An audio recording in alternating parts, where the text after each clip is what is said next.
In front of me is Redmi Note 15 Pro, and today I would like to show you how you can check a password in Passwords Manager.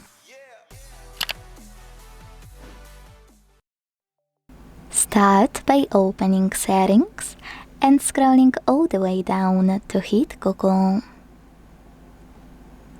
Now select All Services. Scroll down and tap on Autofill with Google section.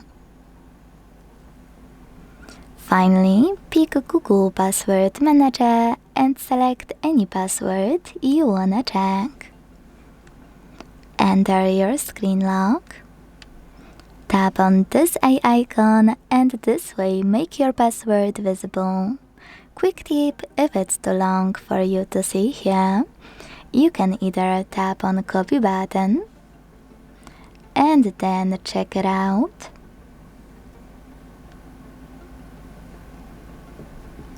or a simple version is clicking on Edit One to check it out here.